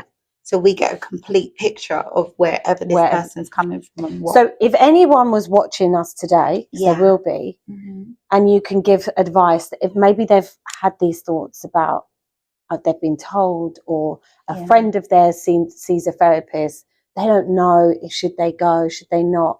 Yeah. What advice would you say to them? Or they're maybe going through stuff and they're like, I do need a therapist, but I don't know where to start. Yeah. I would generally talk to people. Yeah. Just start actually talking to people, because what a lot of people don't realize until they actually start to talk to their friends or their trusted people is most people have sought out help at some point. Yeah. Or they realize that they're finding that almost therapeutic space that feels safe. Yeah. But they're not being as honest as they can be. But like we do live in the world of Google. Like we live in We've a got the world power of Google. yeah, Yes, we counselling have. directory as well Yeah. is great because you can search them within your area, but always do like a discovery call and be okay with asking the questions that you need to ask. Do you think at times though some people don't know what questions to ask? Yeah. Yeah, so a therapist can help with that? I do think probably 80% of the time people know what they want to ask but are fearful to ask it. That's the thing. Yeah. Looking for a therapist, everyone needs to treat it like a dating app. A dating app. Is there therapist apps that we can you got your app. We mentioned your app. Yeah. So we can make sure we could put your app in. Yeah, but my app, you're only gonna find me. Start, but no, not for dating. But I mean therapist app for where people can find a therapist. There's the apps, right? I don't actually know that there's an app, but I would say counselling directory. Right. Then you've got BAATN, to the Black and Asian Therapy Network, Psychology Today. You can, but when you're scrolling through, treat it like you've got all of them there with their nice pictures, or maybe not, and they've got a little bio. If you read the bio and something doesn't feel right, keep scrolling. Sure. Because no matter what, it's like anything that involves people, but especially in helping industries, I would say trust the energy, because if you can challenge a therapist and ask them a question that you feel you don't want to offend them with in the discovery call, and the way that they handle it, then they're worth investing in. Then you'll know. Because you have some people as in all caring industries, you've got some people that really go because they want to make a difference and they care. And then you have a lot of people that go because they like the power and control. Right. Okay. So I would say ask those difficult questions. Challenge them, because remember, you're giving the most important thing you have to that relationship, which is your vulnerability, your strength, and you. Yeah. Yeah. And you emphasize a lot in some of your therapy as well on past wounds, healing past wounds. How do you kind of guide? I mean, you can't go into anything like personal because it's confidential, but how do you guide people through that? And they must be so overwhelmed at times by their journey. So how do you guide them through that? A lot of what I do is listen. Yeah. If we actually listen to what people are saying, a lot of the time it's just repeating back to them what they said, or translating, because you can hear how someone feels about themselves by the way they are explaining something. Yeah. So a lot of the time when we see, I don't necessarily go, oh right, we're going to look at your childhood now. Yeah. But for example, someone will say, oh yeah, I was so silly for asking that, for example. Right. And you could repeat it back to them and they're like, oh yeah, but it was. And then, or they'll say like, oh, I'm so stupid. And then I'll ask, for example, where did you learn that? Where does that come from? Because it would have come from somewhere. And then they'll go back and they'll realize that it could have been a sibling. They could have felt stupid at school because they weren't in like the higher sets, for example. And that's when we go back. So I'll either say like, what's your earliest memory of feeling that way? And then you get to peace and understand actually what script you've been living with. Which is what is happening a lot of the times, isn't it? It's what we've learned. How do you help people as well, like kind of help them with their healthy relationships and maybe the unhealthy ones, and then red flags? Red flags. I find red flags quite fun. Yeah. Like entertaining, I suppose. I think the reality is that everyone's red flags aren't the same. Right, okay. Red flags. They're actually not the same. Yeah. There are one that you need to run for dear life. Which give us one. If you're with somebody, for example, and every time you try to approach something that made you feel uncomfortable, they make you feel guilty and blow it up. Red flag. Run. Red flag. Run. Right. Yes. Okay. Like, undiagnosed or not, but just it's a red flag. Yeah. Or it has like high tendencies. But in terms of like, for when you know your own triggers, you can sit them like, Like, I know that I would never be able to be with somebody who needs like all the attention. Okay. When somebody wants to, some people actually want their partner to fawn after them. Right. And to like put them up here. I need somebody that can go like, look, I've got this capacity. You're going to meet me here. So it's understanding self, though, isn't it? A lot of the time, because we what have you want to. to others. Yeah. Yeah, we have to. One of the biggest things that I've realised when I added onto it and became a couples counsellor, and the amount of people that don't realise that they didn't choose their partner. So they'd come and they didn't actually choose. They didn't actually They didn't choose each other. They just fell into it. They just fell into it. Yeah. They got children, or they got a mortgage, or they got a dog. Yeah. And they're sitting there, and you have that with the realization sometimes, and they're like, "Oh my gosh, I didn't even like you." But it's true. Yeah, it's true. But then it's because if we're not aware of how we are attracted to someone, like physical attraction, you cannot survive on it. It will starve every other part of you. Things, absolutely. Yeah, especially when you actually start to realize you don't possibly mentally, emotionally, or spiritually connect with this person. Yeah. All of a sudden, they are not attractive to you anymore. They are not attractive. Yeah, things change. So why do you think it is that so many of us struggle with even our relationship with ourselves and others? We're not taught it. Yeah. If you think about as children, we're taught to obey. Yeah. Essentially, like you have to. There's a certain level of, what our parents are like, okay, I'm trying to teach you how to live.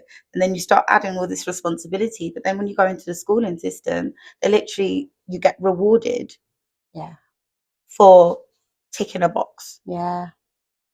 So a lot of people conform into what they believe things are supposed to look like or feel like instead of how they actually feel. Yeah. Like we all have different learning styles. Just at the basic, we all have different learning styles the same way we all have different emotional language. Yes. But at school, there's one teaching style. Yeah. So probably 90% of us are coming out of there feeling like something is wrong with us. We need to adapt or we need to change to survive. Yeah. Because put it this way, school is a jungle in itself. You're thrown with loads of strangers that you would never really and then you're supposed to make friends with them. Yeah, it's so true. But and then you feel guilty that you might not have like this big group of friends. But again, did we choose them? No. It was proximity of our parents. Yeah, it was true. It's like the postcode you live in as well. I didn't choose this postcode. Exactly. Even when you chose your school, did you get it? Did you get it? Maybe not. So true.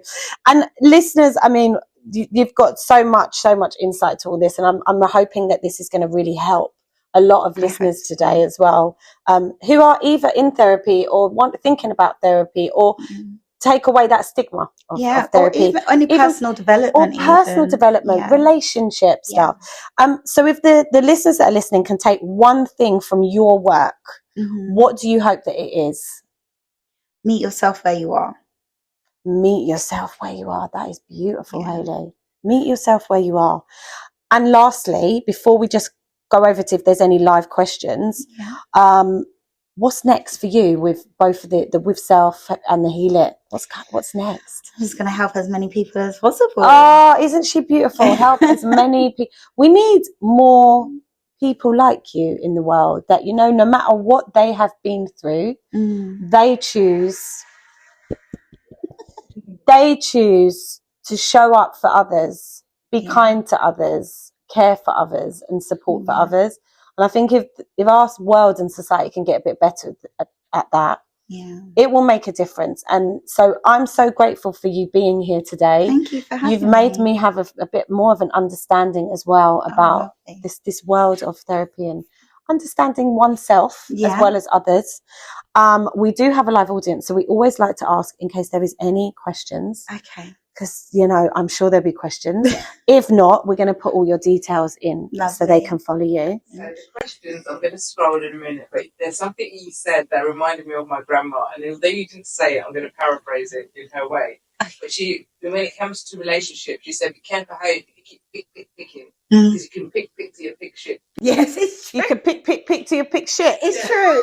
My mum used to say the same thing. It's a Caribbean culture, That yes. is- yeah. Pick. We do fall into relationships sometimes because we don't know what we're looking for, because we haven't set a bar for Yeah. ourselves. Because, again, what you said, we've been taught external validation, Yes. not Internal. We've not been grown up to think about how we feel in the inside, and I think that is what robs us of our, absolutely. our true self, honesty to ourselves. But Yeah. Somebody asked, what qualification do you need to become a psychotherapist? That's a great one. Well, there's different routes for it. So I did mine through the diploma level, and then just kept adding on it because I didn't want to go to uni full time. So really, you should get your level 4 is when you can actually start working with clients. You're on your placement, etc. You get your 2 years of your level 4. You can be with the BACP, but I do always recommend that it's part of us. We have to keep adding to our skills. So confidently to set up your own practice, get a level 5. You can do that in counselling skills, therapeutic counselling, or integrative therapy. There's loads of different options, and then you can just keep adding to your craft. And without breaching patient or client confidentiality, has there been a client that has brought you near to tears or emotionally evoked something in you that you wasn't prepared for? Oh, definitely. I think especially when you work with clients so long, and you see them fight for something that you can see, like you can see that it's not going to work, and you see them fighting, but they're like fighting with themselves and in that relationship. And then when it hits, and you do want to hold them, but there's different ways of holding them in that space. I think, after, but that's why you take time. Self-care is one of the main things that we have to know ourselves. You can't be pouring into people all the time. And like my boundaries are on point. Yeah, boundaries.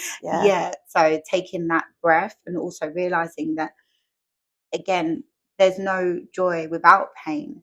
So they can bring me to tears, but really they're just unspoken emotions. It shows that I care about that client so much, and it evokes the things of that I've been there. So what was my other question? I did have one. It was to do with your experiences. But before we get on to that, I just wanted to ask, in terms of the route that you took to study, did you feel like that was your opportunity to pay to cover pain, or to pay it forward? Oh, definitely to pay it forward. I was in so originally I had my photography business, and I was doing a lot of nurseries and weddings, and even a few funerals and things. I had like a studio in Croydon, but I started to do a lot on location. Then I didn't actually have to shoot that much. But on the bump to babies journeys and doing the nurseries and the weddings, I'd be like their family photographer for everything, like the kids' parties for years. And I realized, like, so many people, the happiest times of their life, they're in so much pain. They're so like fearful. Like, I've done weddings where the mother-in-law was hitting the groom with the cane. Like, it was just like, what's going on? Do you know what? Trust me. Did you capture that in a photo? Could you imagine? I did, and I put it in the album. But I realized, like, you build a real bond with them. And then I thought, I'm ready. One, I was kind of bored because I wasn't actively doing as much as I was by then. I had like employees to do it. And I thought, this is my time. And then, like I said, my husband created that space. He was like, well, I've got the girls. That's fine. I'll take them to their clubs. I'll do that. You found that support. You found that, elevating partner. Well, I let him catch me then. You let him catch you. Because that was my last question, and I don't know if it's a question, but it's more of a statement, how I felt that conversation and how we spoke offline. But with your husband, I would say that being a psychologist as well, I'm not a psychologist, but having a psychologist background, we spoke about Maslow actually last week. What's your thoughts on Maslow's hierarchy, theory of needs? I appreciate it. I think a lot of people misunderstand it, to be honest. I think they struggle to relate it to themselves. But that also derives from that. I wouldn't say I use it that often. I would like refer to it in my mind, but I think a lot of people don't actually they don't. It's the permission we give ourselves to need, like to understand that we might need it, because there's this differential between, do I want this, or do I need it? Yeah. And we can always abandon our wants, and not really recognize what's needed. So if we're not in the right place, it doesn't really help, because for me, I needed peace, and that peace was my little box of chaos that I already knew. Don't come with your calm self and disturb the chaos that I knew. Like I knew the rhythm of organized it made chaos. sense. Yeah. It made sense. And then I was like, oh my gosh, is this what peace is like? Wow. Okay. I'm liking this. I feel as though sometimes when we're in a certain position in our life, we attract what we put out. But in your case, I feel like you've been doing the work internally, so therefore you attracted your internal partner as opposed to external disruption. Because I feel like some people, they put out this, I want this, and I want that. And again, are we here for the wants or the needs? And so I don't know if it's the universe or the Most High or yourself, but you manifested that exactly what you needed in your partner. I do remember consciously having a conversation with myself, and my friends did cuss me out, because they said like, so I actually had come out of a domestic related violence relationship. So I was on my own for like 2 something years, but I was still very I shrunk myself, and then I started to see similar behaviors in certain people that were around, like my daughters, and I have twins. I have twin girls. I'm not ramping. No, of course not. You know, like when you've been through it, I'll be like, no. If I had to, I'll be sitting in prison laughing. You're gonna do what you need to do. You know, I would. I need to know that they're going to go from what I make normal.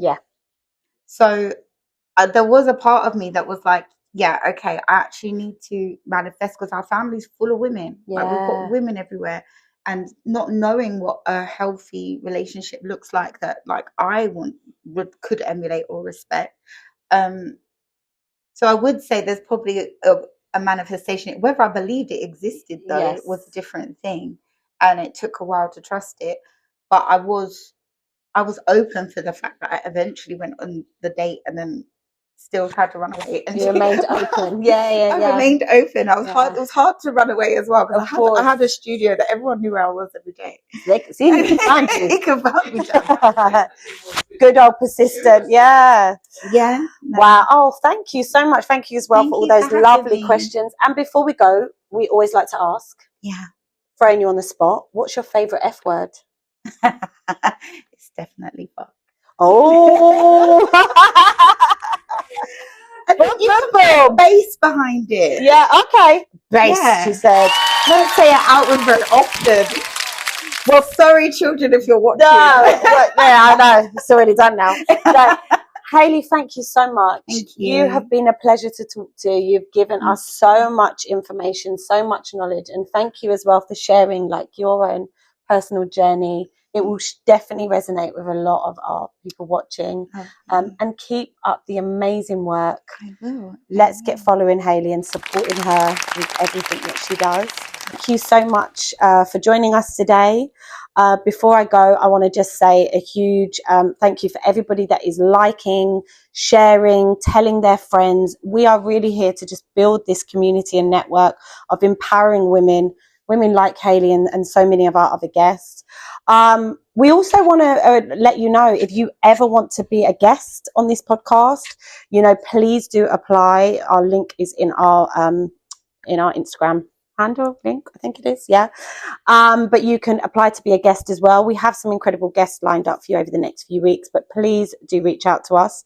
We also have live audience tickets that are out and available now. So if you want to come and be in our live audience on Friday the 30th of May, we would love to welcome you here. And subscribe to our YouTube channel as well. The more subscribes, the better. We want to keep having amazing guests like this, and we can't do it if you don't support us with it. I'm now going to hand you over to our wonderful hologram host. I don't know who is in the news vault today, but Rochelle will tell you. And thank you, and we will see you next Friday. Thank you so much. I've been your host, Liyanne Marie. And this week, stepping into the news vault, it's Sim Weld performing her track, Get What I Want. Cause I get what I want, get what I want, I know I'm the shit cause I get what I want, get what I want, Put me up on my, have me some fun, have me some fun. Yeah, hey. I know I'm the shit cause I get what I want, get what I want, I know I'm the shit, I get what I want, get what I want, Put me up on my, have me some fun, have me some fun, Smoke on the dance till I can't feel my lungs, can't feel my lungs. They gonna get stuck when I walk in the room, and them they can't fill on my shoes. Pour up the cup, pass me the zoo, If she bougie, that bitch get fun. They come eat me and put down your gun. Bitch, I came up from the slums, I'm the shit so I get what I want. Bitch, take all that cake, tell them that he gotta pay. Couple rashes to sit on her face. Pretty gang on my dish cause it's late. All my bitch they have them perkies, and then end up with you know they chirps me. Finesse on these dudes cause they're thirsty. The way I be doing them dirty. I know I'm the shit cause I get what I want, get what I want, I know I'm the shit cause I get what I want, get what I want, Put me up on my, have me some fun, have me some fun, Smoke on the dance till I can't feel my lungs, can't feel my lungs.